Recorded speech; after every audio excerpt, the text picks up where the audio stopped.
Okay, I want to flip this out for you.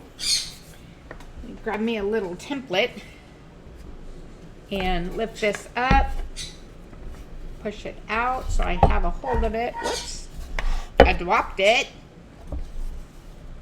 Flip this over, I dropped my little piece. And I'm going to turn this over and bring that off. And look at, let me back this off a little bit. That's upside down. Rotate, rotate. Ah, there we go. And look at that gorgeousness. I simply take my sponge and lightly knock the little thingies off, because that's using these templates like this is what just gives you that. You can lift it if you want. That's up to you, however you want that lip to be.